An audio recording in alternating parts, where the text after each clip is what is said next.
You're fired.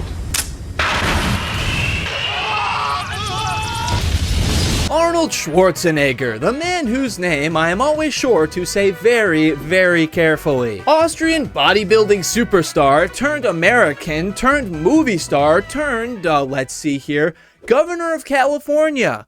For 8 years, cause of course he was. Arnold's rise from superstar to man in charge might sound a bit familiar. A story involving backstabbing, porn stars, the Kennedys, the kid from Different Strokes, and lots of movie quotes. But how did he become governor? Why did he become governor? Will he be the governor again? No, that is against the law, you can't do that. But first we have to start at the start of corruption in California. It's the early 1900s, and America is extremely corrupt. And though we don't like to admit it, California is a part of America. Yes, I will be dumping on California a lot today, and yes, it's all jealousy. Political bosses ran the cities, the railroads ran everything else, and the people were sick of it. And though it may come as a shock to many viewers, Americans actually used to do something about blatant corruption. California implemented a bunch of anti-corruption laws, but the only one we care about is the recall. So if an elected official was being a real son of a gun, the recall allowed the people to vote him out of office. A brilliant system that allows the people to prevent corruption themselves, which is why less than 20 states even have it, of course. But many people didn't feel that way, with one newspaper stating that California may become the laughingstock of the country. Oh, if only they knew. Fast forward a bit to 2001. Not that far, just to the California energy crisis. Due to a bunch of factors like Enron collapsing,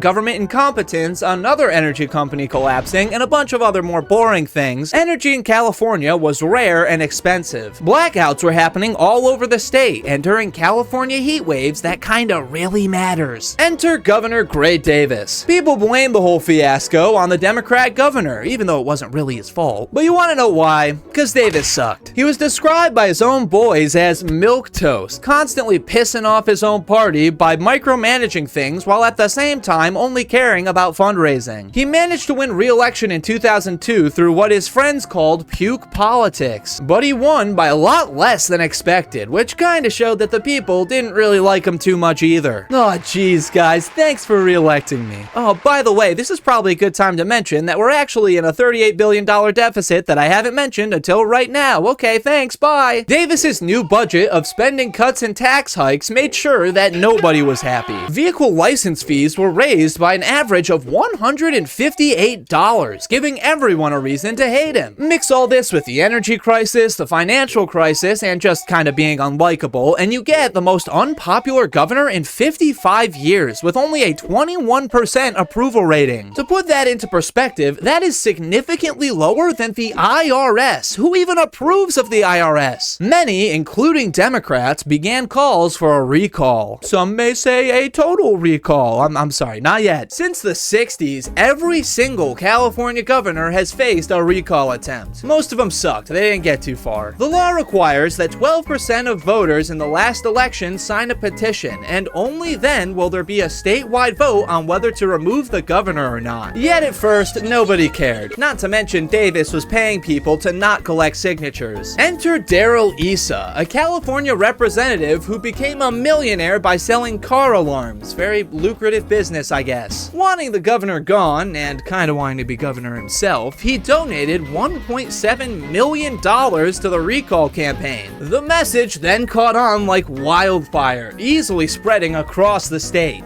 That is a terrible way to phrase that. Before long, they'd gathered 1.3 million signatures, which is just BM at that point. They didn't even need that many. But it was official. There would be a recall election. The ballot would have two questions. Should Davis be removed as governor? And if he is, who should replace him? And in the land of egregious egos, it's no surprise that everyone and their grandma thought that they should be the next governor. Now, registering to be on the ballot is no easy task. You gotta had a lengthy process of approvals, mass support, major party endorsements, and of course I'm just kidding, all you actually needed was a few $1,000s and only 65 signatures. God bless California. With the bar so low in a state so crazy, hundreds of the kookiest characters you can concoct tried to cash in on the candidacy. Prospective candidates included traditional politicians, the former mayor of LA, the former commissioner of Major League Baseball, child star Gary Coleman, a 100-year-old woman sponsored by a discount store, comedian Gallagher, porn star Mary Carey, a porn magazine producer, a guy who made fake teeth for a living, Billboard model Angeline, a college kid who ran cause he won some money on Wheel of Fortune, a bounty hunter, the corpse of Richard Nixon, Nixon's back!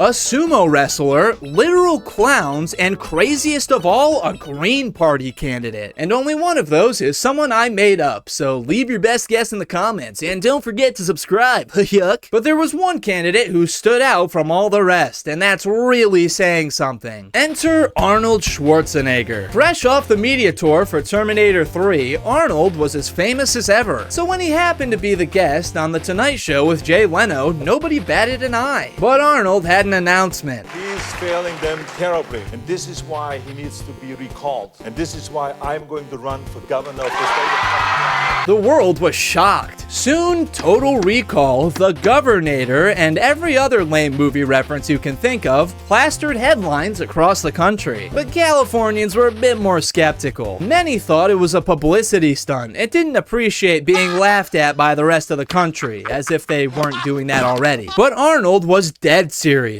And if he wanted others to think so, he knew he'd have to run a campaign like no one had ever seen. Democrats were in a bit of a tough spot. At first, they tried to have nobody join the race and rally behind Davis with a vote no on recall message. They claimed the recall was bad for California and just made an already unstable situation worse. This recall is just a bunch of sour grapes by a bunch of losers. But even Davis's friends knew that he had brought it on himself. Enter Lieutenant Governor Cruz Bustamante. Bustamante had a rocky relationship with Davis, like many other Democrats. But he was the first to realize that if the recall actually succeeded, there were no Democrats on the ballot to replace Davis. Meaning at best, it would be a Republican, and at worst, it would be in the hands of Looney Tune land. So Bustamante decided to defy his party and run for governor as the only main Democrat. After all, why not? Why shouldn't I be governor? But he still rallied against the recall with a confusing campaign slogan of no on recall, yes on Bustamante. It's hard to imagine a more confident slogan. By the time of the deadline, 135 candidates had qualified to be on the ballot. And even though Davis hadn't even been voted out yet, the campaign to replace him took center stage. The race was on. As the campaigns began, Bustamante held a comfortable lead over now main Republican Arnold, and the recall itself began to lose steam. The campaign was short, only 77 days, so Arnold needed to turn things around as quickly as possible, and that he did. In an election unlike anything seen before, Arnold ran a campaign unlike anything seen before, the modern media populist. Arnold immediately began using his fame to his advantage, holding massive rallies, hopping on talk shows, and meeting with as many supporters as possible. While the other candidates were busy bitching and bickering in traditional debates, Arnold went on Oprah. He framed himself as an outsider who couldn't be bought and promised a people's takeover of Sacramento. He was just as charismatic as the movies, probably because he constantly referenced his own movies. His quotable moments, such as calling Davis and Bustamante the twin Terminators of Sacramento, easily gained him the youth vote. He used his opponent's political experience against them, reasoning that if the government sucked now, why elect someone in the government? He visited Iraq and told troops, I play the Terminator, but you guys are the true Terminators. Which is supposed to be a compliment, I think. Though Arnold was a Republican, he had major appeal on both sides of the aisle. Not only was California less blue than it is today, but his wife was a famous Democrat and niece of JFK. He also had a lot of left-leaning policies, such as abortion rights, stricter gun control, and environmental protections. With so many Democrats hating Davis, it wasn't hard for them to hop into Arnold's big hunky arms. Oh, mwah. Using all of this to his advantage, Arnold began to skyrocket. Elsewhere, other candidates also tried to rally support. Bustamante quickly gained the Hispanic vote. Mary Carey laid down her heavy-hitting policies, such as taxes on breast implants, making lap dances tax-deductible, and the Porn for Pistols program, where guns would be exchanged for adult films. The Game Show Network hosted Who Wants to Be Governor of California? The Debating Game, where issues were discussed by the more small-scale candidates, no pun intended. The more serious candidates held debates as well, just usually without Arnold. You see, Arnold didn't really want a debate. He relied on avoiding traditional press questioning, preferring to go on interviews and talk shows with famous friends who would kinda just slowball questions at him that he could easily answer. People questioned whether he was actually qualified, if he could actually debate, and what his plans actually were. He wanted to make California better for business and improve education, but exactly how wasn't very clear, which the media soon called him out on. He only agreed to go to one debate, notably the one where the questions were provided beforehand. Believe it or not, but the actor preferred having a script. His opponents believed that once he was forced to talk about and debate his topics more clearly, people would see that he couldn't be governor and his campaign would crash. Instead, they probably wished he'd never shown up. On the day of the debate, the international media showed up in force. Every station eagerly awaiting the news, each with their own reporters on the ground. Wait, ground? News? Oh my god, it's our first sponsor, Ground News! If you haven't noticed, I tend to trend on touchy topics. And in our current media landscape, getting the unbiased story is harder than ever. That's why I've partnered with Ground News, an app and website that combines news stories from around the world so you can compare coverage. For each news source, you can see their political bias, how reliable their reporting is, and who owns them. Stay up to date with international events, local news, and blind spot coverage that shows you the stories certain sites might not want you hearing about. Or use their browser extension, so even on other sites, you'll know the full story. If you want to support me and the channel and stop media bias in your own life, go to the link in the description to get 40% off their top tier subscription just for you. Thanks again to Ground News, and where were we? Oh yeah, the debate was just as entertaining as the game show. Well, maybe not as entertaining, you know, porn star, but it was still cool. Throughout the debate, candidates would loudly talk over one another, cut each other off, and make things personal. Arnold stayed calm and in his usual charming way spouted one-liners and movie references. But he was surprisingly aggressive as well, saying that Bustamante and Davis were basically the same administration and telling opponent Ariana Huffington, If you want to campaign against Bush, go to New Hampshire. You know what? It's so hypocritical And for maybe you a little bit more decaf. Arnold, it is amazing. You know what? in response, Huffington went after the way Arnold supposedly treated women. But Let me education, finish. I You mean, know, then this we'll is get to completely the impolite. data. This is the way you treat women. We know that, but not now. To which Arnold responded, I just realized that I have a perfect part for you in Terminator 4. That's it.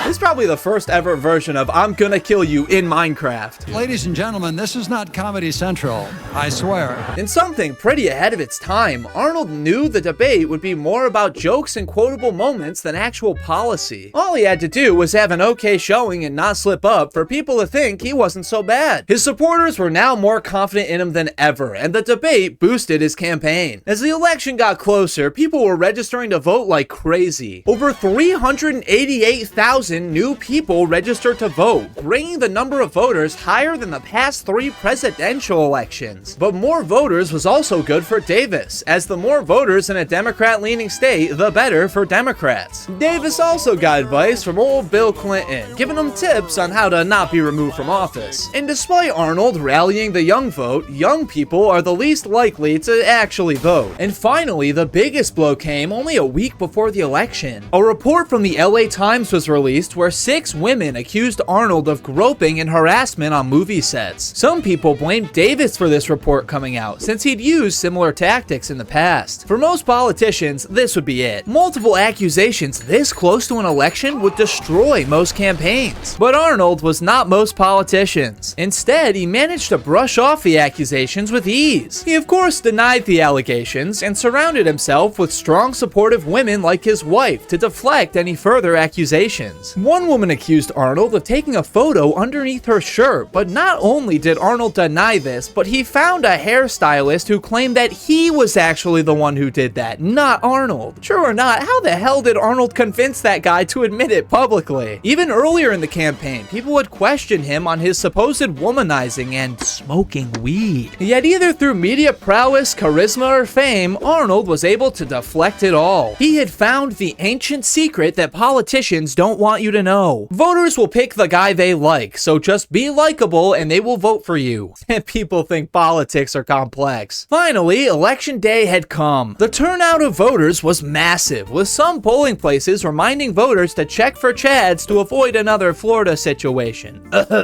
When the polls finally closed, the world held its breath. All the coverage, all the ridicule, all the late night jokes finally came down to this. Could a Democrat governor really be recalled in California? Could a bodybuilder immigrant known for over-the-top action movies really run one of the most important states in the union? The voters decided yes. Over 55% voted yes on the recall. As for who would replace Davis, Arnold received 48.6% of the votes, compared to Bustamante's 31.5%. All other candidates were nowhere close. He had managed to not only take down the governor, but defeat hundreds of competitors, some of which were career politicians. Yet notably, the majority of Californians didn't vote for him. With so many candidates, the votes were spread all around, with even Mary Carey getting over 11,000 votes, because of course she did. So now, the movie star had to prove to the people of his state, most of which were still skeptical, that he could be the governor they all needed. Little did they know at the time, but this may have been the first modern election. Celebrity entertainers becoming serious political forces through populist campaigns is now a staple of modern politics. 9/11 was bad. When Arnold began his campaign, people thought it was a joke. Instead, he used his fame to his advantage. He gathered massive rallies, used humor and one-liners, and turned people against the establishment. He was short on substance, but he put on a good show. He shrugged off the traditional media and used an unorthodox combo of interviews on TV and radio to reach a bigger audience and look better. Despite people questioning his competence, he proved charismatic and aggressive in debates, winning many young voters. When allegations came out against him, he was able to shrug them off and use his charm to keep people on his side. His win was a total shock to the establishment. And I like to remind you, history does not repeat itself, you're just crazy. Like and subscribe, bye bye.